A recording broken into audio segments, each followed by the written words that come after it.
topic, and we'll talk about whatever. We got Phil. How you doing?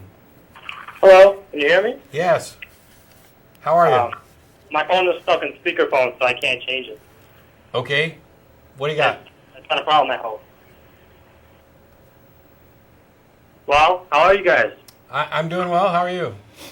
Very well. I have, as usual, I'm off topic, but I think you'll be able to tie this into morality somehow.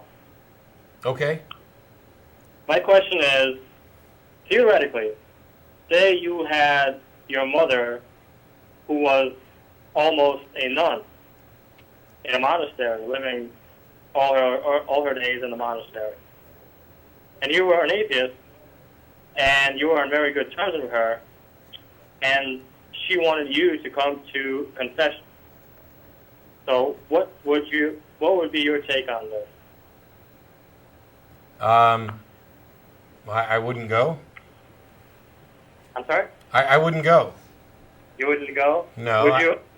I'm just curious. If I have religious family members that are extremely religious, they're not Catholic.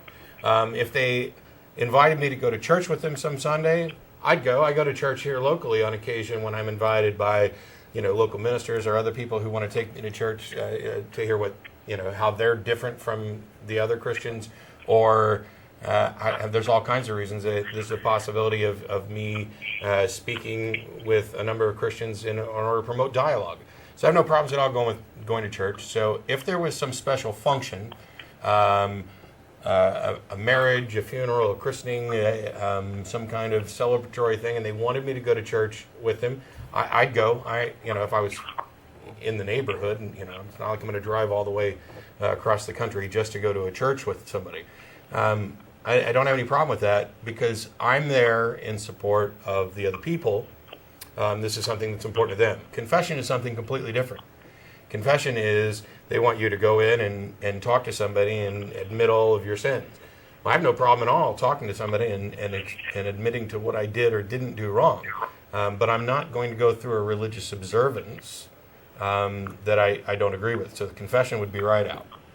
So taking the family out of the equation, will there be any meaningful dialogue that you could have with a priest on this so-called confession time? I think I could have lots of meaningful conversations with priests and preachers, and I do. I have a friend of mine who I've, granted he's left Texas now, but he was a minister at a local church, and we had some really good conversations, and I think many of them were productive. But I don't think within the confines of the confessional that you're going to have any meaningful conversation. And why would you even try? I mean, when the priest is there, he's already in there filling a certain role. He's not there to debate the existence of God or the merits of his beliefs. He's there to, listen to what you did wrong and assign Hail Marys and Our Fathers. Fair enough. And my last question is going to be, do you have anything planned for show number 666? No. Nothing special? No, and if I did, I wouldn't tell you. All right, then. I'll have to wait. We might do it. What show is this? Is this 500 something? Yeah, it's 500. So it's a little ways off. It's another year or two out. And by the way, there's some debate over whether or not 666 is correct. It might be 616, but I'm not going to. It was 555. I'm not going to get. No, I don't place any stock in numerology or even biblical numerology. So no, I don't have anything planned. But call me in a year and a half, maybe closer to 2 years when we get there, and remind me. Maybe I'll come up with something. All right, man. All right, thanks. Thanks, Phil.